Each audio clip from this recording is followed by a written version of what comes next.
The first thing we noticed is when we were driving, you would actually see kids on cycles again. Yeah, kids on their bikes. They would cycle to the bikes beach, throw their bikes on the ground there, leave it, not even lock it, run to the beach, play. No adult supervision, sort of meaning protecting them. Coming back on the cycles before the street lights go on, they need to be at home. And yeah, when you go out running, there's like some person with a yard, there's a pram lying out in the front, and the shoes and the kids' toys, and the cars stand outside, they're not locked up in garages, there's no front fences. And then a week later you run past them while the pram and the shoes and the toys are still lying there. That took me a while getting used to. When we moved in, we don't have a front fence, and then the fences are mostly just to keep your dogs in, and it's like hip level. So it took me a while to get to sleep in the first couple of weeks. Like, would hear a noise and what's that? I'm Dr. Shamini Tablanche, ex-corporate and academical turned CEO and board member of several companies and mother of 4 little extraordinary kids.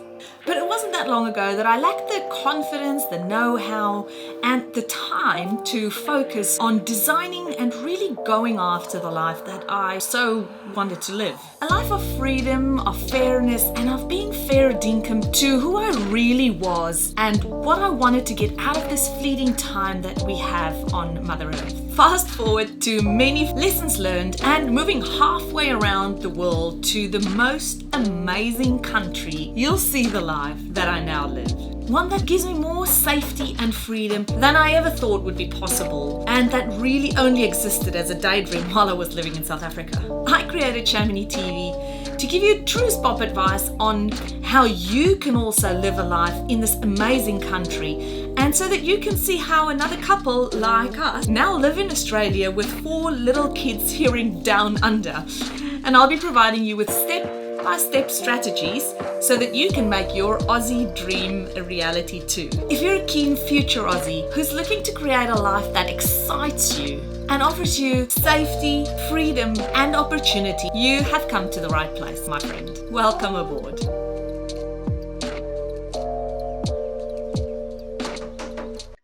Before we continue with the episode, I just quickly wanted to jump in here to let you know that Migration Made Easy, which is our signature online course, will be opening its doors very soon again. If you are serious about making your way over to Australia as soon as possible and you want to become a part of the best community on the internet, you want to make sure that you are on our waitlist. www.shaminitv.com.au/waitlist. And we will teach you everything that you need to know in order to maximize your chances to make it to this amazing country as soon as possible. All right, let's jump into the episode. Hi guys, thanks so much for joining me today, Chantelle and Leron. How are you doing? Good, and you?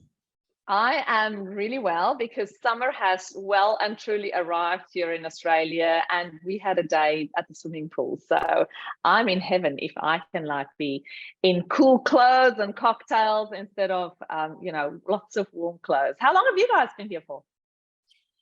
About 10 months. Yeah, we landed here at the end of January, and then we've been here ever since. So 10 months more or less. And it's Mackay? Yes, Mackay. Yeah, so while you're enjoying a hot day, we're enjoying a very hot day with full blast of aircon. I am sure you guys are at least probably 3 or 4 degrees more than where I am. Tell me a little bit about your journey to Mackay. How do people from Centurion land up in beautiful Mackay? Because I've been blessed to have been to Mackay before. It is so gorgeous. Do you want to tell? Okay, well, so it started off, we were having a braai at a friend's house, and there was another friend of ours. He's on his way to New Zealand, or he was on his way. And we had a chat, and we decided, okay, the following morning afterwards, she sent her CV out to a couple of random places, some in Australia, some at local places. And the next day she got a response back asking for a time of interview.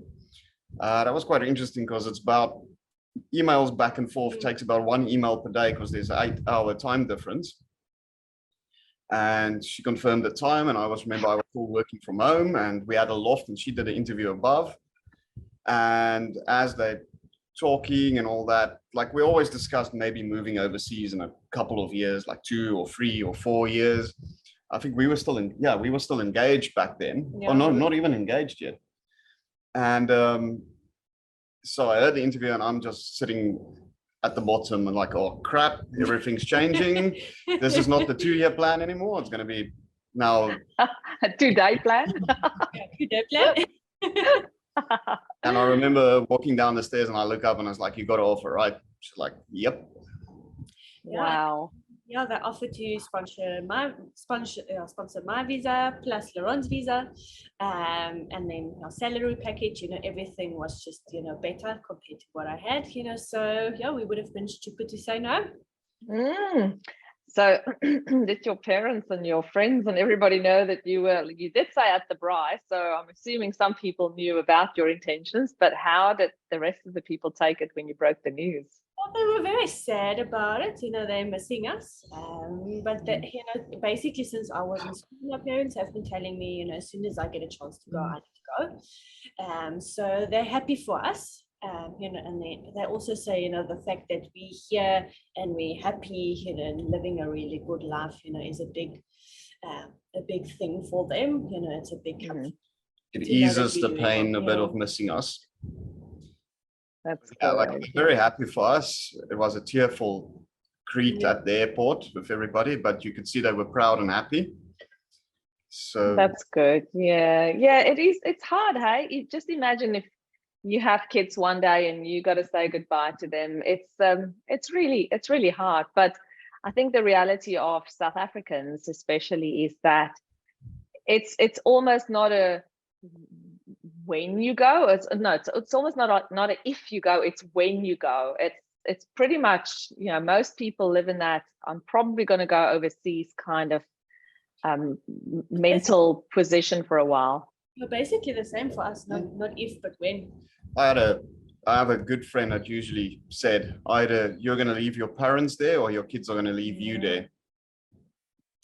So clearly you decided to make the move first. You're the first movers in your family.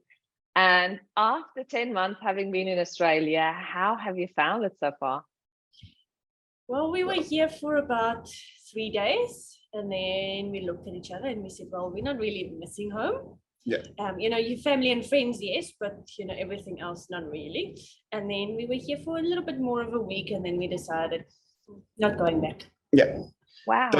Don't get me wrong. Yeah. The first 6 weeks, that's why when you asked, I might have had a bit of a frown on my face, but it's thinking back, the first 6 weeks is absolutely horrendous. It's not fun. You have no clue what you're doing here. There's no instruction booklet. You have to get, like, for instance, you have to get your driver's license, but you can't get your driver's license because you have to wait for some sort of ID card, but you can't get that because that's in the post, and that in turn causes that you can't get something else, and at the end you're just sitting there, can't buy a car because you don't have a license, you can't do this because you don't have that, and you just sit there like there's nothing I can do, and you're on a rental car, you're still living in a motel while you're waiting for a rental home, and it's not fun in the beginning. Yeah, and few things is your relationship like immigrating. Let's get that one out of the way. How long have you guys been married for? More than a year. Yeah. So, I think when she got the offer and we took it, I think were we engaged yet, or it was just? I think we were engaged. No, we got engaged in June. Yeah, so she got the offer in August, couple of years back, and then COVID struck, so everything was delayed. And then when things started opening up, we tracked our visa progress, and then every month it would update to say longer, and then we decided, well, we've put our lives on hold for several months now, so let's just book the wedding date, because that will still fit within the estimated time of the visa. So booked the wedding date. He just signed a contract for a new job, paid the deposits, everything, and then 3 weeks later I opened my email and there was the visa. Yeah, to give you an idea, the immigration site said 5 to 11 months, and then 3 weeks later our visa arrived. So do not trust that time. Well, that's a good surprise to get instead of the other way around, potentially. Yeah, so then the wedding happened, and then some more COVID happened, and then Oh, some more other things, and then eventually we got on the plane the end of June. so how many months after the visa was approved did you get on the plane? About Little less 6 than- months, 7 months. After you got your visas? Yeah, Yeah, I think the entire journey took about more than a year. yeah, the whole process took about a year and a half. That So was it's taking the job offer, getting the visa, getting on the plane. Like technically you could do it quicker because we dragged our feet. We waited for the wedding, and then we waited for COVID and everything. it took about 6 months in total. I think at the very least 6 months. But then flight tickets were like, if you convert it to around about 60,000 rand per person to get to Australia during lockdown, and then you had to do lockdown here, which is about 40,000 rand. So it would have ended up grief. financially ruined just to get to Australia. Yeah, so we waited a little bit for the prices to come down. And then we were quite lucky. We flew out 2 days after they lifted the quarantine requirements. Yeah. So everything worked out perfectly, actually. So what was the date? 24th of Jan. Okay, wow, that's incredible. And it was Joburg, Brisbane, did you? Joburg, Doha, and then from Doha to Brisbane, and then from Brisbane to Mackay. And that must have taken you like 3 days. Yeah. Surely. So the travel agent only got us to Brisbane, and then when we landed, we just ran and asked random people, where do we get a local flight to Mackay? So we were fortunate. Because the travel agent didn't know that Mackay was really far from Brisbane, or forgot about that, or? The chaos was around the COVID situation. So there were only a couple of routes available to get to Brisbane. No direct flights were available. So she exhausted basically all her favors to get us into Brisbane in a sense. Yeah. And then she's like, okay, I'm going to get you in Brisbane. And if you're there, just ask somebody to get you a ticket to Mackay. So we got the very last tickets, like just before they closed everything for the night. Yeah, and landed here 10 at night. And then the first thing we did after we got to the hotel is walk at night in the street just to test the theory that it's safe. Just because we could. And how did it feel? Did you still do like the... Yes. But it was a good feeling, like, quite liberating, being able to walk down the street at night and not have to fear for your life. It was really amazing. Okay, so Chantelle, how old are you? I'm 29. And Leron? 33. 33. Okay, so you're in great ages in your life. It's the ideal. The younger you are, the better it is. But you guys also have some life experience, which is amazing. And you came. What was the visa that you came over on, guys? A permanent residency 186 visa. Okay, so is that on Chantelle or Leron's occupation? Chantelle's occupation. And what do you do, Chantelle? I'm a veterinarian. So you're Onderste Poort graduate? Yes, I am. Good. There's some great people that comes from Onderste Poort.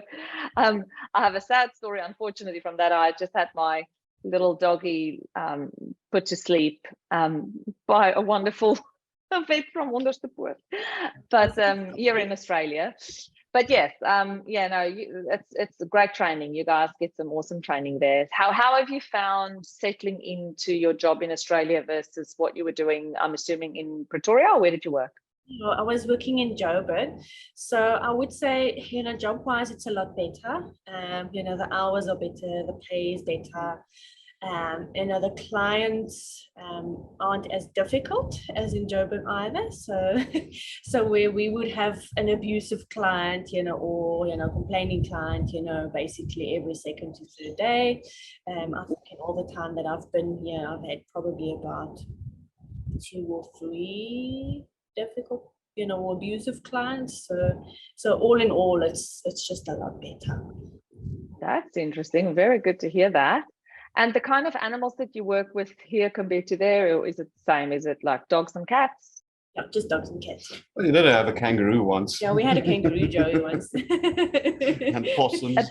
Yeah, and some random possums Oh, now then in a bad yes, dogs I and know they get hit by the cars often, which is very sad. Do you guys treat them in your practice then, or do you have a vet hospital that you can send them to, like a wildlife hospital? Yeah, we treat them, and then we have wildlife carers that basically take over the caring and raising for them until they're old enough to be rehabilitated or released or whatever. So was that your first ever kangaroo that you saw live? Well, live, but yes, live. I hope it was still alive when you saw it. It was a little baby Joey, very small, Oh. but very much alive. Did you take it home and sort of go, I'm keeping you? They're not that cute. It's not They so look cute when it's a scary. baby. Oh, cute. So was the mum hit and then the baby was left alone? Your baby survived, but mommy didn't. So it's quite sad. Yeah. Oh, it's so sad, eh? But that's life, I guess. And in every place in the world, we have wildlife that gets hit by cars, unfortunately, and various other things that happen to them. So you say that the people here have been treating you better in terms of the clients. How has your working hours, and you did mention that the pay is much better than what you were doing there. So your working hours and the culture at work, how is that different to what you had in South Africa? Hours are also much better. I used to work basically every second week in South Africa, every second weekend. Now I work about 1 in 6 to 1 in 8 weekends.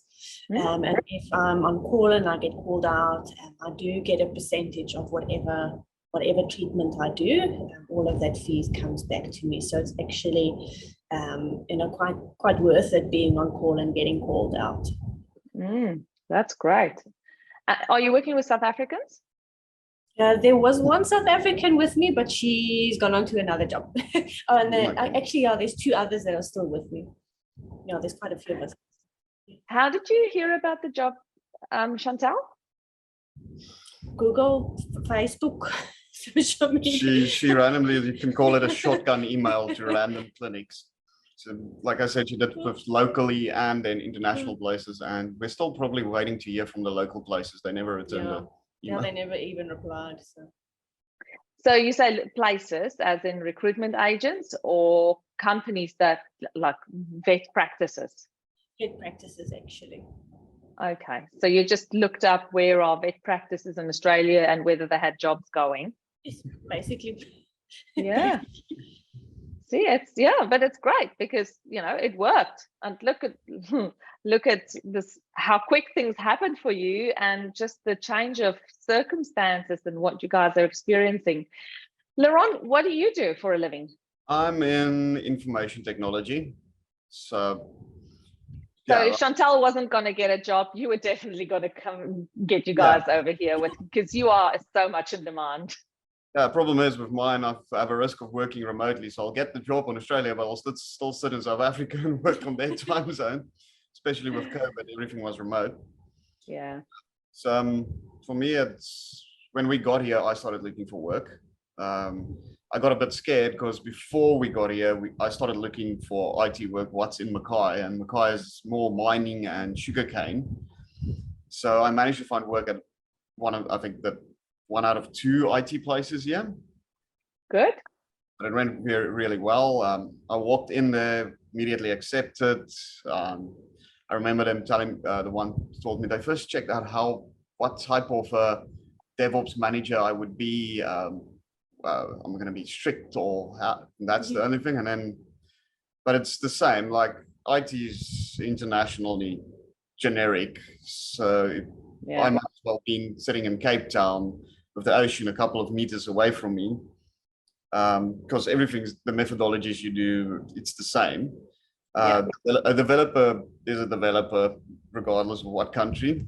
But I must say, nowhere when I walked in it was South African or something. It was more welcome to the team. Yeah, and let's work together. Yeah, Australians are generally very welcoming. They accept us South Africans quite quickly and easily. I would actually say the hardest part is just getting here, for us. we were a bit worried about him with the job, but the hardest part is getting here. And once you're here, jobs are in demand. He's very much in demand. You can move around. The big thing is actually just physically getting here, and then from there on, everything will slot into place. Absolutely true. What was your biggest fear before you moved over? Like obviously when you knew you were going to get your visa, like what was the thing that you were worried about the most, if anything? What brands are nice here? So for instance, where I'm used to having Knorr products, which one is going to be the same like that? And I'm Food. Difficulty. Not even food, like for instance, K-Way or something like that. Yeah, I have no idea what's what, except your like electronics or stuff, but your normal brands here for food or clothing, that's like completely new. Well, known because we've never been to Australia before. We didn't know what it's like. We were literally just taking a massive leap. So for me, it was more just the fear of the unknown. Oh yeah, and then everybody's saying that basically anything in Australia wants to kill you. Well, it does. So have you been killed yet? No. Exactly. do not buy the book The Most Venomous or Dangerous Animals in Australia, because Chantelle bought one and it features even the cat. And the horse. Very dangerous. I mean, well, if you get on the back of a horse, yes, of course, you can fall off. That's very true. The cats, I'm not sure what the cat's going to do. Roll a ball. Cats are mean. What? Cats are mean. Yes. Okay, right. Okay, they can hurt you. Fair enough. Dangerous as such, yeah, I'm not so sure. But there are Probably some things here. No, if they want to, they can make good damage. There are some animals here that, as you would know, in Mackay, in that area, you like the jellyfish and the box and all those ones in the ocean that can do some really big harm. Have you guys been to the beach? Yeah, I'm assuming so because you live in Mackay. Have you swam in the water in the sea? Yeah, and they've got a lagoon here, or like a pool park here that opens during the summer season. So if you want to swim during the summer and you're a little bit scared of the stingers, you can always go to the lagoon pool, because you're basically the whole of Mackay, is stinger area. So we got some kayaks. If we want to go kayak at the beach, then we've got stinger suits that we wear because we're a little bit scared. Have you seen stingers? No, thankfully not yet. But someone, actually one of the beaches very close to us, and we weren't here for very long. There was a boy swimming in the beach, and he got stung by a stinger, and unfortunately didn't make it. And that beach is a couple of 100 meters away from ours. So. Oh, okay. Yeah, that is quite scary. Yeah. So we've got massive beaches here. So most of the time we just put our feet in the water and then just walk around, because we've got saltwater crocodiles as well. Haven't seen one. Which means they are in the ocean, which is something that we don't see in South Africa. Yeah. But overall, it's even with all those things, I think you're still safer. Yes. I don't have to lock up my house, make sure that I don't throw out my Neo TV box so that somebody can see I've got something new.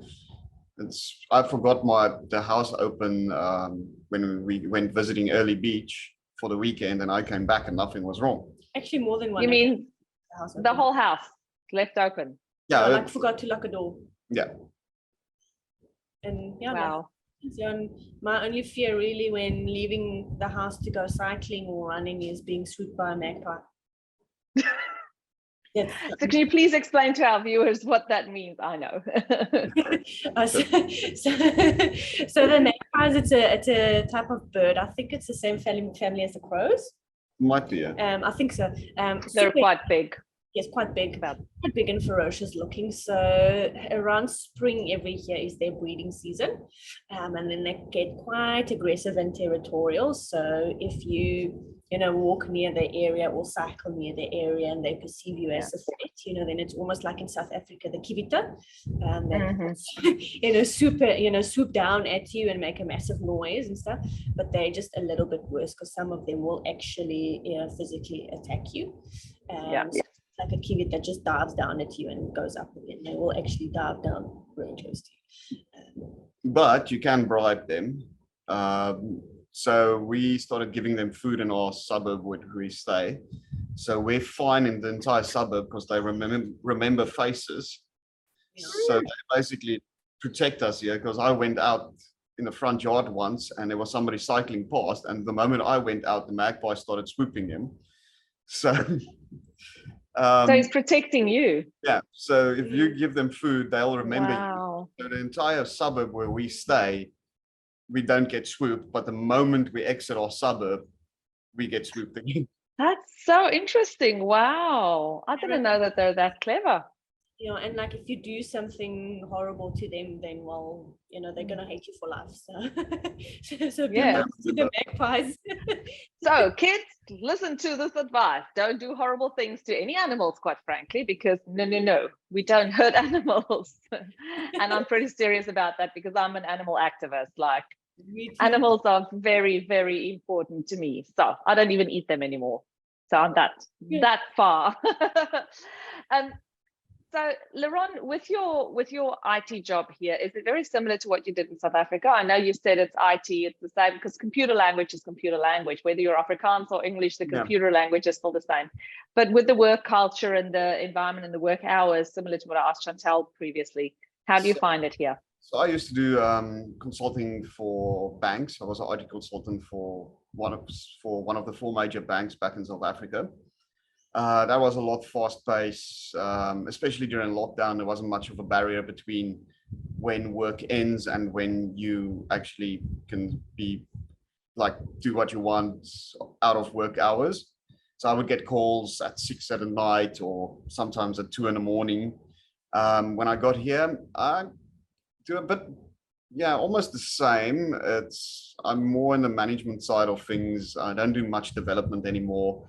I do client management, requirements gathering, designing of systems, basically making sure everything works at the company. We move forward with projects, the clients are happy, bit of project management and all that. Where I did a bit more of system design and consultation back in South Africa, but it's close enough to say it's the same. Work hours is a lot better, pay is a lot better, a lot more leave. I think in general you get 4 weeks of leave here.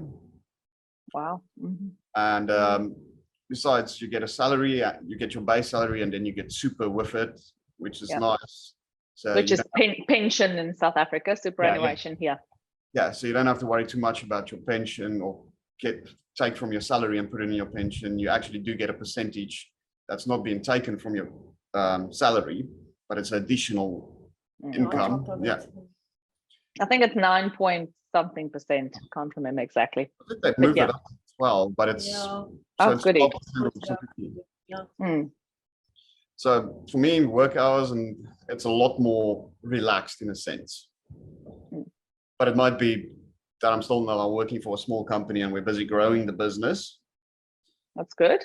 But what's the industry? What IT industry? Like, what's the product? So we basically do, it's not yet in Brisbane, I think. So we work with a company who do smart water meters. Mm-hmm. So we handle all the software where you can log in, see your water usage. So what I realized in first world countries, water means a lot more than back in South Africa. So we went to water irrigation conferences and all that, and it's a big thing for first world countries. So our software does water management, irrigation planning, and then we partnered with another company where we managed develop their software and maintain their software, where it's basically where utilities, councils, like a municipality in South Africa, they do smart water metering, meaning they don't have to go to your house and read the meter. They just log onto a website. They can pull the data of your water usage. We even detect leaks. If there's water leaks, it picks it up automatically, notifies somebody, they come repair the water meter. And basically we maintain all that software for them. So That's great. It's more IoT, so the Internet of Things. Which which I love because I did my PhD in that. Oh, wow. Yes, I was part of building the Internet of Things, so I just loved, well, small part of, the big picture. But yes, it's incredible how clever software can be if we just teach it what it needs to know to do those things, and put those systems in place. So yeah, that's great. I love that topic because, as you say, water is incredibly important and very expensive. And everywhere you go, you have signs in the hotel where everywhere says water is precious, water is, be careful, please don't waste it. Do you really need to take your shower for 5 minutes? Can your shower perhaps only be 30 seconds or something short? And I'm like, yeah, I do need to really get the soap off my body as well, And how did you find accommodation once you arrived in Australia? Because it's been rather funky trying to get a place to stay. I don't know if it's the same in Mackay. Yeah, it's difficult. They call it a housing crisis at the moment. So yeah, there's a lot of applications going into one property. So I think we were actually more just lucky. We got into contact with an agent who was also South African. So she helped to put in a good word for us. We pulled like whatever string we could, asked the favors to. You should. And we just ended up being lucky, and we've got a really nice house now. Yeah, because the main problem is you get here, you have no tenant record, no credit score, nothing. No, they accept nothing from South Africa. So we have references from South Africa. They don't care about that. Yeah, so we lived in a motel for about 3 weeks, and we eventually got a place. We didn't even know how it would look in person. We just saw 1 or 2 photos, and we just had to take it. Take what you get. And is that a house or an apartment? No, we got a 3-bedroom house. A Queenslander? Is it on? No. This is like a little. It's a brick one. Yeah, it's a normal fresh brick house. Yeah. Oh, okay. Plain and simple. Good. Yeah, it's not nothing special on it. Yeah, it's got a big yard, but that's about that. That's good. And it's got air conditioning, which is important. Yeah, it's also good. That's very good. Tell our viewers a little bit about the temperature in Mackay and what does life look like, because it's at the Great Barrier Reef. So of course it's in the tropics. It's a beautiful area. So it's about in the morning at 6, it will be already in 29 degrees. It's humid, but if you can get past the humidity, it's actually nice this weather. Most of the time, actually, the houses is more warm than outside, so you kind of get forced to go outside, which is a good thing. Do not underestimate the Australian sun; you will burn. I burned to a crisp just being 2 hours out. That was in the winter. Yeah, we thought African sun was bad. It's got nothing on the Australian sun, like sunscreen, everything. It is lovely. We're still actually, it's supposed to be rainy season now, but it hasn't started yet, so I'm waiting. What I've read about the history of Mackay, we tend to dodge tropical cyclones. Like Townsville gets it, and by the time it reaches us, it's either splits and it goes above us and hits Rockhampton, but usually we're safe, touch wood. And the weather is amazing here, but I know some people would complain about the heat and humidity. So I think currently it's now 32 degrees, but it doesn't get much warmer than this, except if it's It's something you get used to, I must say, the humidity and the heat to a degree. Because I think, we landed in a heat wave in Mackay, and then what got me was it would start raining, but it doesn't feel like rain. The water is normal temperature, and it doesn't cool you down or anything. You just feel wet, but you're still hot. Yes, it stays hot. And when you hot and sticky. Yeah, and when you breathe, like you take in a glass of water. And what did winter look like for you guys? Because I remember something you mentioned before we got on air about it being a little bit cold. I think the worst would be like just a little jersey. Well, the one time I had a jacket on at night, but during the day, it was still quite nice. Like we didn't really wear jerseys or jackets during the day. It's mostly just at night that it got a little bit cold. I think in July, the temperature started dropping, and then we realized she didn't bring any winter clothes because we heard it's never winter in Mackay. And apparently this was now a fringe case where it was now a cold winter, but I think we climatized a lot because we landed here during a heat wave. So it was especially cold now, even though it might have been just 10 degrees. And Pretoria gets colder than that. Yeah, but it felt Yeah. like a lot like when I worked in Centurion. It was a lot like that weather in a sense. Yeah. Okay. I know you're still fresh. I say fresh, it's been 10 months, but fresh off the boat, as I like to say, fresh off the plane. When you still speak about a trui and a baadjie, oh gosh, I forgot the English word. In Australia, they just talk about jumpers. Have you gotten used to that thought yet? It's not a jacket and a what's a trui? A jersey. Yeah. A jersey. Thank you. See, I couldn't even remember it now. I still actually think about jerseys. If I see it in my wardrobe, I'm like, this is a jersey, and my kids are like, huh? What's a jersey? I'm like, a jumper. Okay, yeah, jumper. Yeah, initially, they've got a few slang words. You know, that we had to learn. And stuff like they don't call it a bakkie, they call it a ute. You know, obviously a barbecue, but we refuse to call it a barbecue. We braai. They can barbecue still.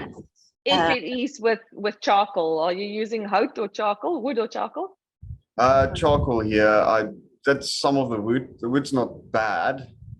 Just some of these would take a while to light, and I'm lazy. So it's okay as long as you don't. I don't think a braai on gas is really a braai. No, that doesn't count as a braai. Okay. It's funny that you mention it. There's a lot of South Africans I met here all bought gas braaiers, and all of them's got rust on. They never used it. Also things like a garage they call a servo. Yeah. Servos, utes, barbecues. Chook got me. Yeah, chook is a chicken. Chook. Yes, chook is a chicken. And arvo, have you got arvo yet? Yeah. Yes, arvo. And brekkie? Yes. Yeah. And brekkie. Not that much. And jumpers also not. Maybe it might have, now that you mention it, I'm like, okay, somebody must have mentioned it like once or twice, probably. But like it was always hot, yes. Yeah. True. Yeah, and True. teaching. You don't get it that often. In takkies. Takkies. I still talk about takkies. They have no idea what a takkie is here. It's a trainer or a runner. Yeah, and teaching them biltong, they're all like, oh, it's like jerky, and you're like, do not mention it in the same word. It's not jerky, it's not the same. But we're fortunate here in Mackay, even though it's I would say Mackay is just a tiny bit smaller than Centurion, but we've got 3 South African butcheries here, which is amazing. Wow. And the meat and the food is really amazing here. And like I walked in and I bought a potjie as well, so I can make potjie. The South African community in Mackay is quite great. We even had a potjie course competition here as well. Yeah, Oh, that's nice. Yeah, we would. Yeah. I was having a beer with a friend at it is one of the pubs where you look out to the harbour, and he came visiting from Brisbane, and he's also Afrikaans, and the lady walks with a huge Rottweiler past us, and he's like, "Dis nou 'n mooi hond daai," and she looks at him and is like, "Hy is ja." You can't gossip about other people in the shops because someone will understand you. My doctor as well, he looked, "Are you from South Africa?" I'm like, "Yes." "Oh, me too. My parents moved over and I got my degree here." And then he sends me for blood tests, and I walk over and the lady's like, "What area in South Africa are you?" Because we're also from South Africa. Yeah, they pick up the accent very quickly. Oh wow, we're everywhere, and with a surname like Redelinghuys. So tell me, how do the Aussies do with Redelinghuys and Leron? Leron's quite quick. They pick up on it quite quick. Redelinghuys, I had, when was it? Yesterday or so, somebody just said red and then stopped there. They don't even try. You have to spell it out to them. They gave up. Red? I'd go with red. That would be easy. Yeah. Leron red. Yeah. Chantelle red. Perfect. Done. Yeah. So Sorted. none of them ever. I haven't heard anybody try and pronounce. I think my boss did a couple of times. It's like Redelinghuys, and he can hear he's fumbling on words. It's like. I think the closest we got was Redelinghuys. Yes. Oh, that's funny. And children, are they on the cards? Not In soon. far future. It feels like we only started living now.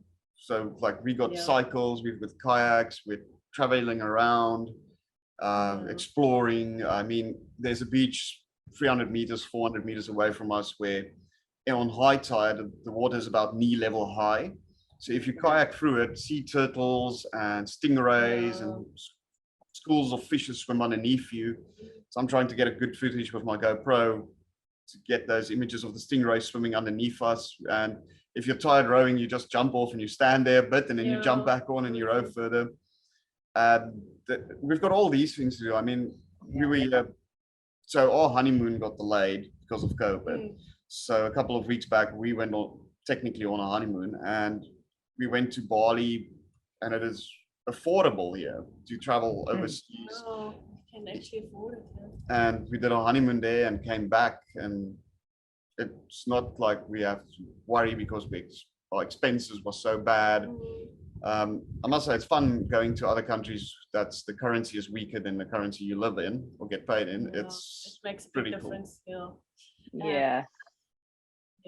Just coming here, just like a word of advice, do not convert everything over to rands, because then everything is going to be expensive. So just, it takes a while to figure out, some things comparatively are cheaper and some things comparatively are more expensive. We probably still in the process of, learning, how things work out money-wise here. But do not convert back to South African rands, because you will be depressed. It will be very sad. So her brother is also for work. He's in Ballarat, and I get a WhatsApp from him, $50 for a haircut. I'm like, that's the price. But you get the hang of how things work out after a while, with the salary, pay, cost of living and stuff. Yeah, it is very expensive, but you also learn to shop on sales and to be clever with your money. Eating out is much more expensive, so you eat in more often. And your salary, I feel like it takes you further as well, because you don't have that much, in terms of tax and medical aid and insurance and security and all those things. So your salary does take you further as well, comparatively, I think. Rent is expensive, but cars are cheap, electronics are cheaper in comparison than in South Africa. Food is, I would say, like your general food, like Coles, and that works out about the same. Even I was surprised when I worked out that like your mincemeat is almost the same rand, like in South Africa with the rand per kilogram versus dollar per kilogram, it's almost the same. Which is actually makes South African meat more expensive if you think about it. Yeah. And like here, for instance, Wagyu beef is more common. It's cheaper compared to South Africa. Well, the Wagyu beef in comparison to what you would have to pay in South Africa, it's cheaper than here, but it's still expensive, but it's more common and you can actually afford it here. But I'm not sure if it's in Brisbane like that, but the butcheries here sell a lot of Wagyu for some reason. Eating out though is a lot more expensive. Well, basically anything that has, the minimum wage is a lot higher. So anything, where minimum wage work is involved is a lot more expensive. So takeaway is more expensive, eating out more expensive. All those things are more expensive. So have you gotten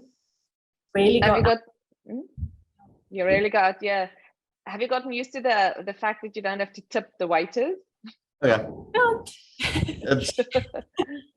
The fact that they don't have table service was a bit of an adjustment, where you go up and you place your order and you pay and then they bring it to you. That was an adjustment, and pouring your own fuel was an adjustment. That was fun. I enjoyed that. That was quite fun. Quite a few things are an adjustment. The pub, the bars and the pubs here are not like the bars in South Africa, so we don't really bother, going there either. And it's too expensive. I mean, it's almost $10 a beer. So yeah, you can buy 6 beers almost for that in the bottle-o. Have you gotten to what the bottle-o is? Do you know? Yeah. I've heard it a couple of times. So the bottle store, yes, the liquor store. It's just cheaper to buy stuff directly from the grocery store or the bottle store, because there's not a middleman involved. And as you say, labor is the biggest problem. It's that problem that adds to it. But it's Australia have so many checks and balances in place. And that is actually the reason why we are here, because it makes the country work well. It makes everybody have the correct paperwork for the job that they do. It makes it more expensive, but it helps that everybody is doing the right thing. And if you're going to go and see the vet, that the vet's got all the paperwork that they need to have, and the vet's assistant and everybody else who works in the vet hospital has what they need to have when you go, and things like that. So it's it's a lot of red tape that's involved, and sometimes it's really frustrating. But lots of rules and laws and stuff. But at the end of the day, things work. So it's nice. They're quite strict with speeding fines and those things. It's actually like we don't really see traffic jams because it just works. Yeah, because everybody drives speed limit. You don't get a car that's traveling all of a sudden 20 kilometers an hour, one that's traveling 120 kilometers an hour in a 60 zone, and then a taxi coming from the wrong direction in your lane. Yeah, it's just things work here. That was actually quite an adjustment. Everything is working. I'm also and doing what it should. What blew me away is we have a state-owned water park, and it's amazing. There's even free, there's no entrance. You can walk in. The water's clear. It's clean. Not a single paper lying around. You have gas bryers. Almost said gas barbecue, but in the public parks, and every morning there's kids having a party there. Adults are having a braai on the gas bryer. The following day it would be sparkling clean. Jungle gyms in the parks, like the kids actually like they can walk through the streets at night. Kids actually have a childhood here. I'm jealous of the jungle gyms they have here. Like some of them are like, you think Spurs got an awesome jungle gym, you should see the ones here for free that's out in a park. Yes.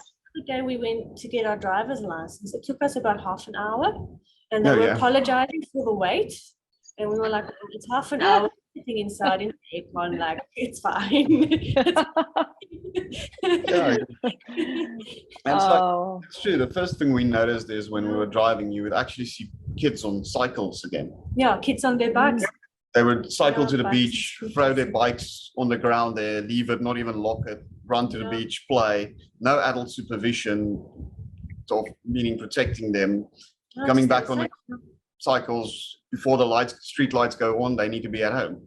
And when you go out running, there's like some person with a yard, there's a pram lying out in the front, and the shoes and the kids' toys, and the cars stand outside. They're not locked up in garages. There's no front fences.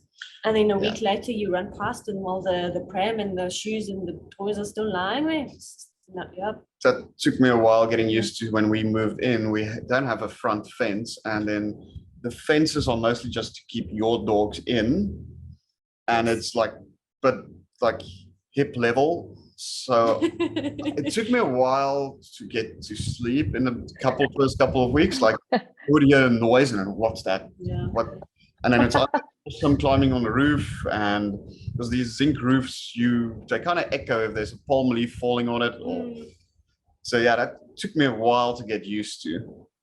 Because the Aussies don't get rattled if something makes a noise on the roof, because they're not breaking in. So why do you got to worry about it? It's maybe just a branch that fell off. Even us, if you hear something on the roof, it's like, oh well, it's a possum, it's not a robber. Too nervous, sleep some more. Yeah, well, it took me a while to get used to. Took him some isolate. Okay, guys. So, if you got to say, what's the best thing for you about living in Australia? What would you say?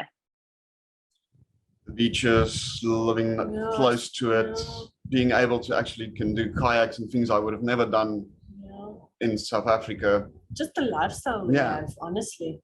The lifestyle. So.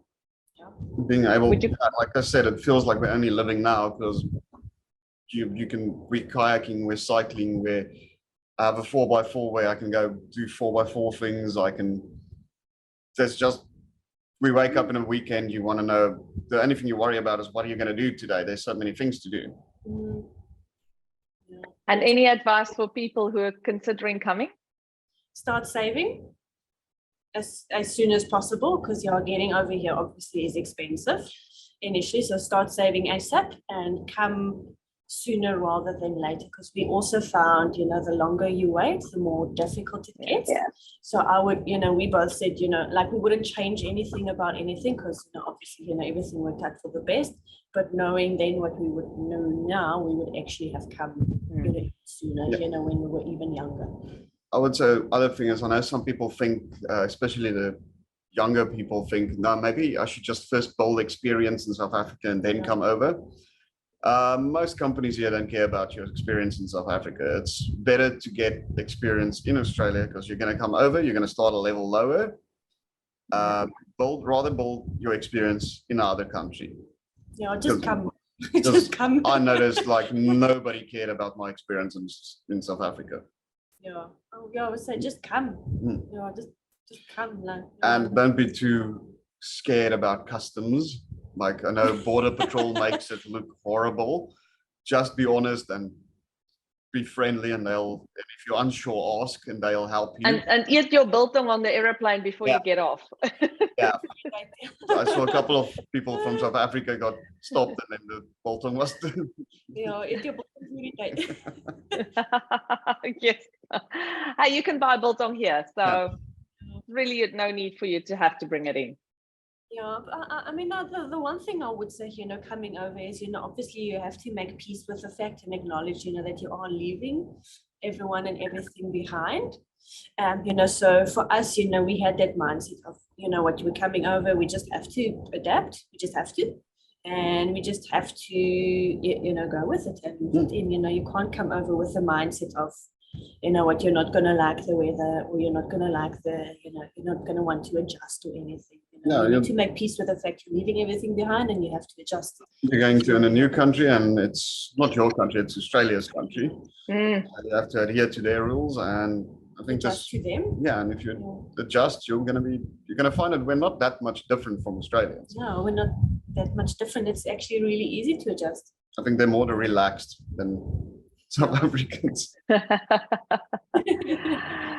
Thank you so much for sharing your story, guys. It's been fabulous hearing how you've been settling into Australia, and just like taking this lifestyle by the bull by the horns, taking the lifestyle by its horns and using it for what it's there for, the way that life is supposed to be lived, not in fear, hiding behind 10-foot high walls and going from a little jail cell almost to a little jail cell to a little jail cell. You're just being out there and enjoying it. Even we notice the animals are friendly, not. Yeah, it's true. Like walking on a beach, the dogs are even friendly. Run towards you and greet you. They're very, like, in a positive, socialized. They lick you. More socialized, more chilled about life. You don't get this hysterical dog in the park running off and biting everyone and everything. Because why do they need to do that? That in South Africa, a lot of people have dogs for safety reasons. Here they have dogs because they love dogs and they want to pet them and pat them and cuddle them. So it's very true. Part of the family here. That's one thing I've noticed. They're part of the family, it's like having a child. The dog's part of the family. Because it's so expensive to buy a dog. You gotta be sure you want the dog. People are also, because they, put so much value into, the dog. For them, it's not just a dog. So they're also, more willing to spend more on the dogs, because, they see it as, their child. It's not, something out in the yard, a little ornament that barks every now and then. It's completely a part of the family. Yeah, people walk their dogs, like literally go and walk their dogs. It's a big thing. Go on holiday with your dogs very often. Yes, lots of stuff is doggy friendly. People go out for breakfast with the dogs. It's all doggy friendly. They are really included in everything. Yeah, no, it's been great to hear your story, and I really appreciate you taking the time. We can't wait to hear a follow-up, maybe in a year or three's time, to see how the Redelinghuys family maybe has had some additions, who knows? and then celebrate your citizenship, because it's not too long off, 3 years left, I guess, for you guys, and then you would be able to have the blue passport. Oh, yeah. Can't wait for that. Yeah, travel Awesome. some more fun things. Awesome. Thanks, guys. Enjoy Mackay, and we'll see you soon again. Thank you. Thanks. Thank you. Bye. Thanks for watching today's episode. I really hope that you enjoyed it. If you want to find your dream life faster and land your Aussie job sooner, Migration Made Easy, our signature online course, is the place to be for you. Hop onto showmanytv.com.au/waitlist to make sure that you know when our doors do open the next time. Thanks for coming back each week, and I hope you hit the subscribe button so that you are notified whenever we have a new episode. All right, my friend, I'll see you in the next one. Goodbye. All right, so thank you so much for joining me today. If you had fun, please remember to hit that subscribe button, and then it'll make sure that you never miss a thing. I'll see you same time and same place next week. Bye for now.